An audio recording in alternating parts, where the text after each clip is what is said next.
Welcome friends. இந்த வீடியோவில் வந்துட்டு நம்ம ஈரோடு மாவட்டத்தில் புதுசாக வந்திருக்கிற அரசு வேலை அறிவிப்பு இதை பற்றி தான் வந்துட்டு நம்ம முழுசாக பார்க்க போகிறோம்.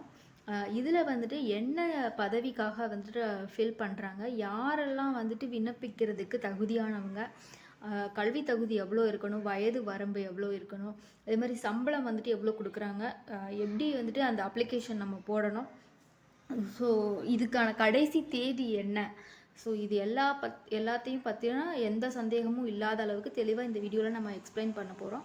ஸோ இந்த வீடியோவை வந்துட்டு ஸ்கிப் பண்ணாமல் முழுசாக பாருங்கள். இது பார்த்தீங்க அப்படின்னா அவங்க கொடுத்துருக்க நோட்டிஃபிகேஷன். இதில் செய்தி மக்கள் தொடர்புத்துறை ஈரோடு மாவட்டம் இங்கேருந்தா நோட்டிஃபிகேஷன் வந்திருக்கு. ஈரோடு மாவட்ட செய்தி மக்கள் தொடர்பு அலுவலகத்தின் கட்டுப்பாட்டின் கீழ் இயங்கும் அரச்சலூர் ஓடாநிலை தீரன் சின்னமலை மணிமண்டபத்தில் காலியாக உள்ள ஒரு நூலகர் மற்றும் காப்பாளர் பணியிடத்தினை நிரப்ப இயக்குனர் செய்தி மக்கள் தொடர்புத்துறை அவர்களால் தகுதியான நபர்களிடமிருந்து விண்ணப்பங்கள் வரவேற்கப்படுகின்றன. ஸோ ஒரே ஒரு போஸ்ட்டுக்கு தான் வந்துட்டு ஆள் எடுக்க போகிறாங்க. ஒரு நூலகர் மற்றும் காப்பாளர் பணியிடத்தினை நிரப்ப. சரிங்களா? பதவியினுடைய பெயர் பார்த்தீங்கன்னா நூலகர் மற்றும் காப்பாளர், லைப்ரேரியன் கம் கேர்டேக்கர். இதோட ஊதிய விகிதம் எவ்வளோ சம்பளம் இருக்குன்னா 7700 ஸ்டார்டிங், இதிலேருந்து 24,200 வரைக்கும் போகுது. காலி பணியிடங்களின் எண்ணிக்கை 1. இன சுழற்சி முறை வந்துட்டு பொது போட்டி, முன்னுரிமையற்றவர். இது வந்துட்டு காமன் ஜென்ரல், எல்லாருக்குமே வந்துட்டு பொதுவானது. ஸோ யார் வேணால் அப்ளை பண்ணலாம். பணியமர்த்தப்படும் இடம் வந்து பார்த்திங்கன்னா தீரன் சின்னமலை மணிமண்டபம், ஓடாநிலை, அரச்சலூர், ஈரோடு மாவட்டம். இங்கே தான் வந்துட்டு உங்களுக்கு வந்து ஜாப் போடுவாங்க. அதே மாதிரி தகுதிகள் பார்த்திங்கன்னா 10ஆம் வகுப்பு தேர்ச்சி பெற்றிருக்க வேண்டும். ஏதாவது ஒரு பல்கலைக்கழகத்தில் certificate in library and information science படிப்பில் சான்றிதழ் பெற்றிருக்க வேண்டும்.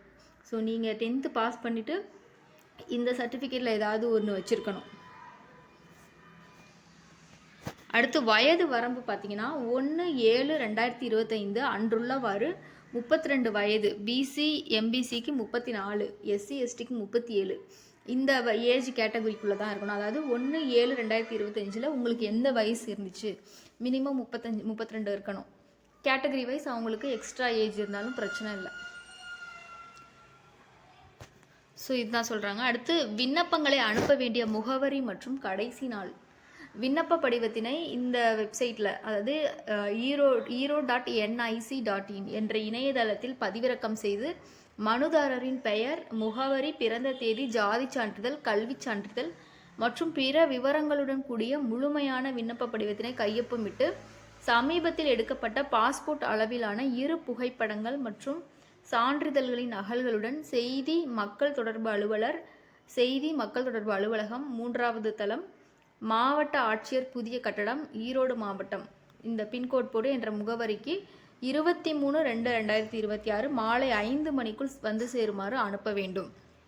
ஸோ இந்த டேட்டில் இந்த டைமுக்குள்ளே நீங்கள் வந்துட்டு அவங்க கேட்டிருக்க மாதிரி நீங்கள் ஃபில் பண்ணி அப்ளிகேஷன் ஃபார்மையும் ஃபில் பண்ணி அவங்க கேட்குற வந்துட்டு ஜெராக்ஸ் காப்பீஸ் எல்லாத்தையுமே அட்டாச் பண்ணி நீங்கள் வந்துட்டு அனுப்பணும். அந்த அப்ளிகேஷனை டவுன்லோட் பண்ணுறதுக்கு இந்த வெப்சைட்டுக்குள்ளே போகணும், iro.nic.in. ஸோ இதுதான் வந்து அப்ளிகேஷன். நீங்கள் இந்த அப்ளிகேஷனை கூட நீங்கள் அப்படியே ஃபில் பண்ணிக்கலாம்.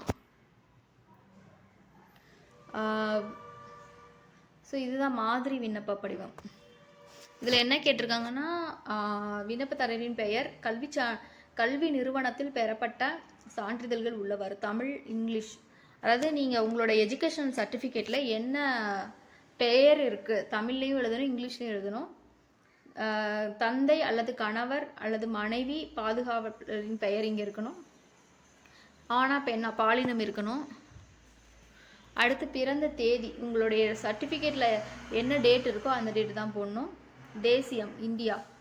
இனம் மற்றும் உட்பிரிவு, நீங்கள் என்ன பிசியா எம்பிசியா அந்த கேட்டகரி போட்டுட்டு அதோட இது என்ன கேஸ்டில் வரீங்கன்றதை போடணும்.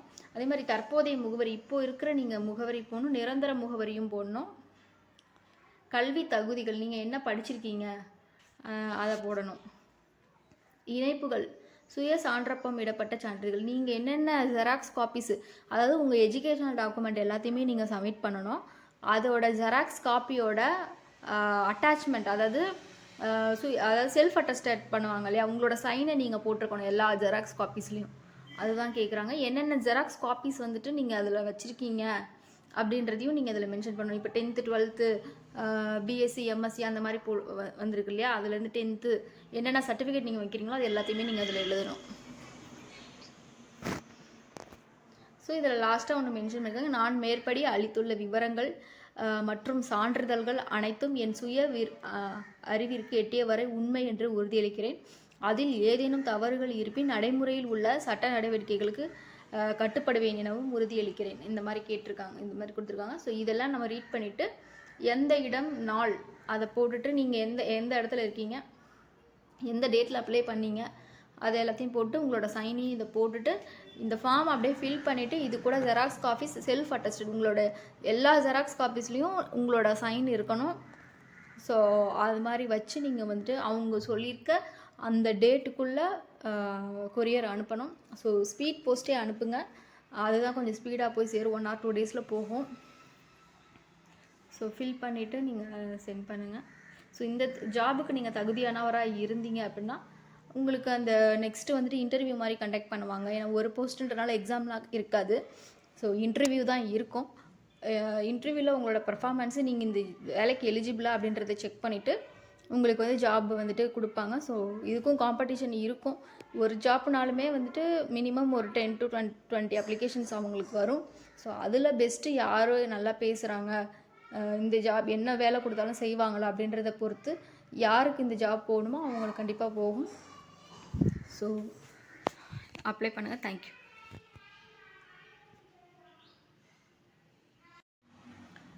Welcome friends. இந்த வீடியோவில் வந்துட்டு நம்ம ஈரோடு மாவட்டத்தில் புதுசாக வந்திருக்கிற அரசு வேலை அறிவிப்பு இதை பற்றி தான் வந்துட்டு நம்ம முழுசாக பார்க்க போகிறோம்.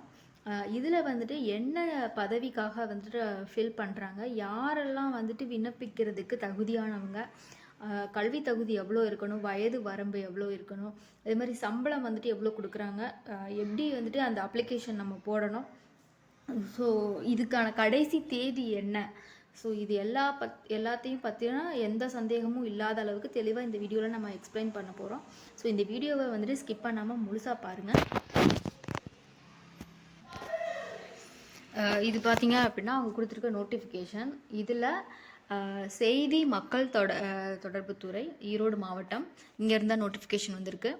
ஈரோடு மாவட்ட செய்தி மக்கள் தொடர்பு அலுவலகத்தின் கட்டுப்பாட்டின் கீழ் இயங்கும் அரச்சலூர் ஓடாநிலை தீரன் சின்னமலை மணிமண்டபத்தில் காலியாக உள்ள ஒரு நூலகர் மற்றும் காப்பாளர் பணியிடத்தினை நிரப்ப இயக்குனர் செய்தி மக்கள் தொடர்புத்துறை அவர்களால் தகுதியான நபர்களிடமிருந்து விண்ணப்பங்கள் வரவேற்கப்படுகின்றன.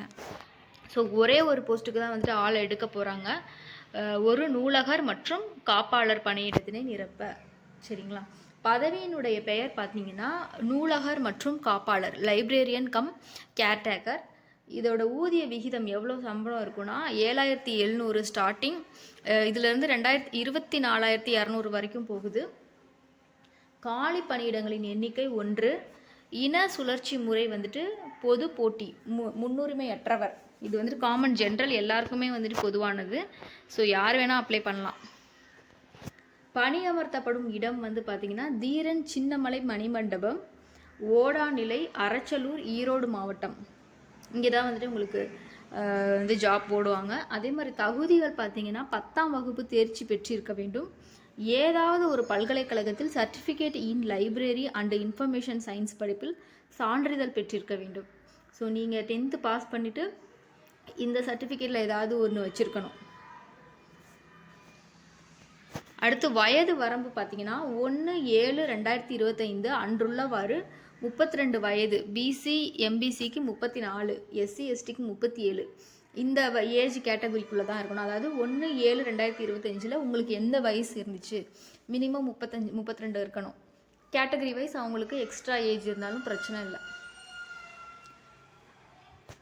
ஸோ இதுதான் சொல்கிறாங்க. அடுத்து விண்ணப்பங்களை அனுப்ப வேண்டிய முகவரி மற்றும் கடைசி நாள்.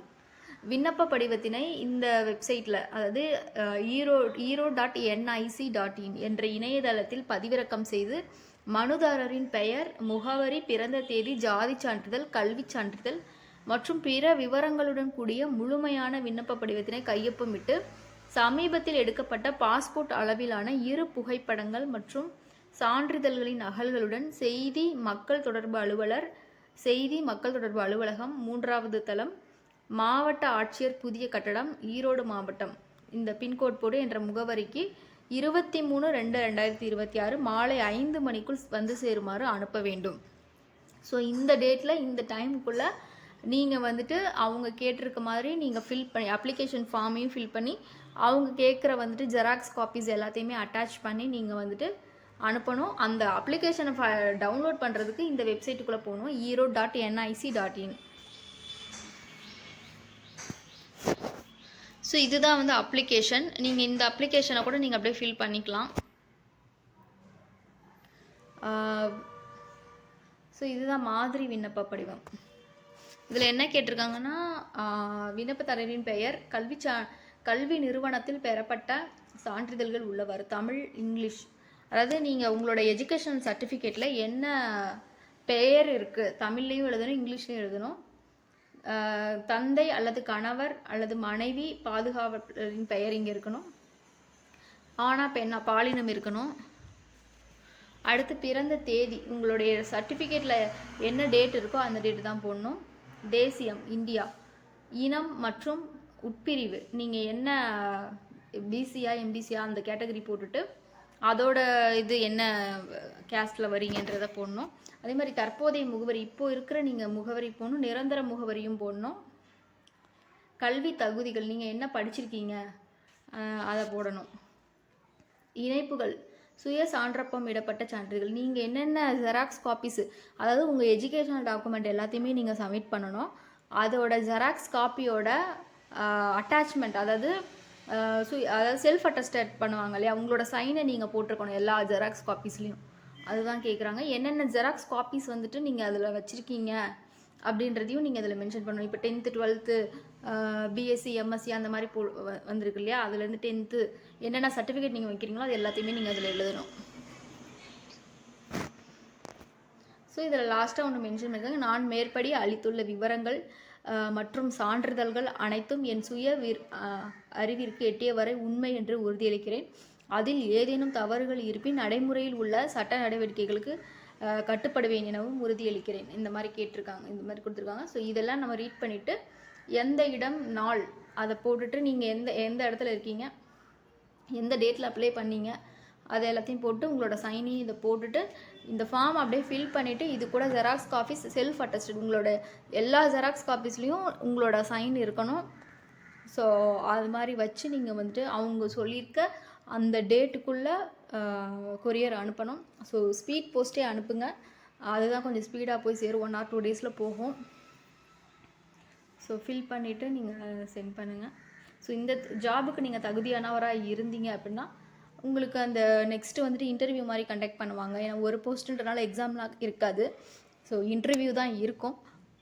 இன்டர்வியூவில் உங்களோட பர்ஃபார்மன்ஸு நீங்கள் இந்த வேலைக்கு எலிஜிபிளா அப்படின்றத செக் பண்ணிவிட்டு உங்களுக்கு வந்து ஜாப் வந்துட்டு கொடுப்பாங்க. ஸோ இதுக்கும் காம்படிஷன் இருக்கும். ஒரு ஜாப்னாலுமே வந்துட்டு மினிமம் ஒரு 10 to 20 அப்ளிகேஷன்ஸ் அவங்களுக்கு வரும். ஸோ அதில் பெஸ்ட்டு யார் நல்லா பேசுகிறாங்க, இந்த ஜாப் என்ன வேலை கொடுத்தாலும் செய்வாங்களா அப்படின்றத பொறுத்து யாருக்கு இந்த ஜாப் போகணுமோ அவங்களுக்கு கண்டிப்பாக போகும். ஸோ அப்ளை பண்ணுங்கள். தேங்க்யூ.